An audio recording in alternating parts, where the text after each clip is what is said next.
I've always believed that life hinges on the small things: missing socks, spilled coffee, Tuesdays, especially Tuesdays. Every Tuesday at precisely 8:12 a.m., I'd arrive at Maple and Elm Café, order my cinnamon vanilla latte, and watch my girlfriend Lila sweep through the door like she was being filmed in slow motion. She'd kiss my cheek, flip her hair, and say things like, "Cal, darling, do you ever notice how the world sparkles on Tuesdays?"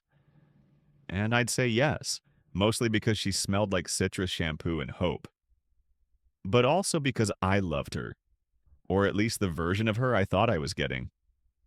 Then came the Great Tuesday Collapse, which changed everything. It began with a latte, lukewarm instead of warm, and the barista handing it over with a sympathetic wince. I didn't understand the wince until I turned around and saw Lila sitting in our booth with someone who very much wasn't me. He was laughing. She was touching his wrist, my Tuesdays. I approached them with the confidence of a damp paper towel. "Hey," I managed. Lila jumped like she'd been caught stealing crayons. "Cal, this isn't, the guy flashed an overly confident smile. "Hey, man, I'm Dorian." Of course, his name was Dorian. Of course, he had that perfect swoopy hair and those annoyingly symmetrical cheekbones. He looked like someone who narrated skincare commercials. Lila began explaining how she and Dorian accidentally reconnected, apparently people do that now, and how she meant to tell me soon. She said all this while Dorian sipped what was unmistakably my Tuesday drink. Now, I'm not someone who seeks revenge. I'm someone who seeks sales on office supplies, but standing there watching Dorian hold my latte hostage, something ancient awakened inside me. A spark. A spark of quiet, polite vengeance. I didn't yell. I didn't cry.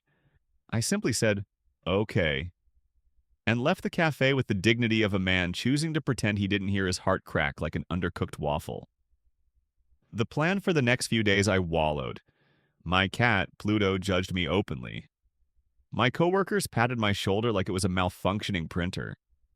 My aunt sent me a gif of a raccoon hugging a loaf of bread with the caption, "You deserve softness." And then, somewhere between rereading old texts from Lila and overwatering my houseplants, I developed a plan.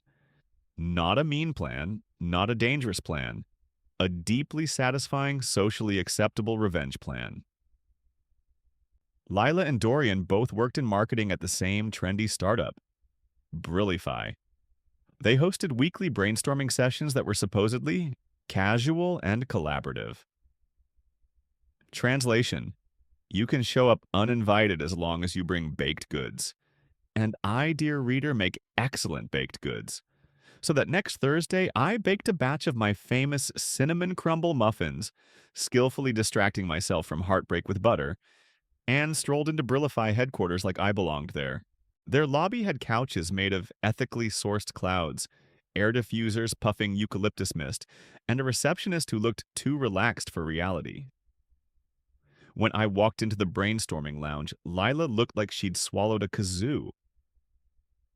"Calvin, what are you doing here?" "Bringing muffins," I said pleasantly. "For the team." Dorian perked up like a golden retriever who'd heard the word treats. "Dude, awesome." I smiled politely because when plotting your revenge, it's important to be charming. The twist. Here's what everyone at Brilify didn't know. Their prized new product line, called Brilify Glow, had a huge flaw. An accountant from my building, we shared vending machines and emotional complaints, had accidentally sent me an email containing their internal testing notes. The product's packaging was wrong, so wrong that if someone didn't fix it before launch, every bottle would leak everywhere like a miniature waterfall of disappointment. I had no intention of sabotaging anything, but I did intend to nudge. I set my muffins in the center of the table and casually opened my laptop. They were all so busy grabbing the muffins that nobody questioned me. "So," I said lightly, "are you planning to fix the container seals before launch?" Every mouth froze mid-chew. Dorian blinked. "The what?" Lila's eyes widened. Cal, how do you know about... I'm an accountant, I said. Numbers talk. Sometimes emails talk too. Dorian panicked first. Hold on, wait. That can't... Is that why the samples kept bubbling? The room erupted. Marketing blamed product design. Product design blamed purchasing. Purchasing blamed humidity. Humidity blamed morale. Morale blamed the muffins, which I found a bit rude. Lila pulled me aside. Calvin, you can't just walk in here and... And what? I asked mildly. Tell you something important you should have known weeks ago? Something the whole team relied on you to communicate?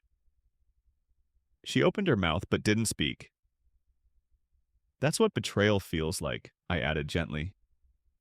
Except mine didn't end in muffins. Touch of humor. Helpful life lesson? Beautiful. The revenge.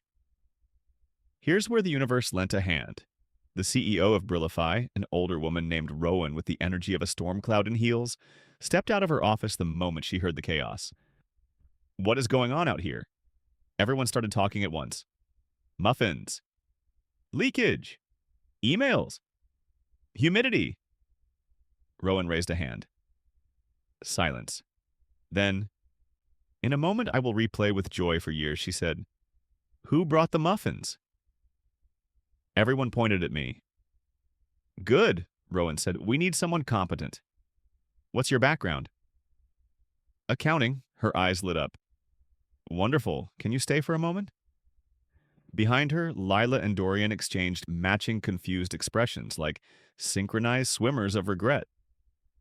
The final twist Rowan brought me into her glass-walled office and offered me a job.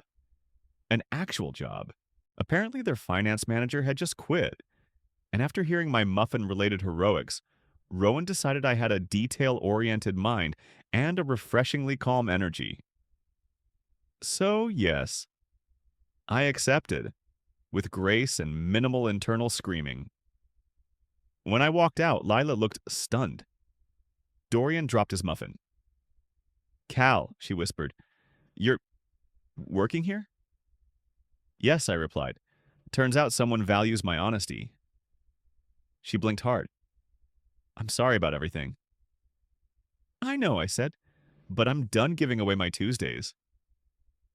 The ending, that's not really an ending. It's been 6 months. I now run the finance department. I bring muffins on Thursdays. I reclaimed Tuesdays for myself. Dorian keeps calling me Muffin King. Lila got transferred to another team. Her request, not mine. And we're polite in hallways. Am I happy? Yeah, surprisingly. Do I still believe life hinges on small things? Absolutely, because the smallest thing, seeing someone hold my latte the wrong way, helped me reclaim my worth, improve my career, and rediscover my capacity for humor in the face of heartbreak. And sometimes all it takes to get revenge is a batch of muffins and the ability to smile warmly while the universe rearranges itself on your behalf.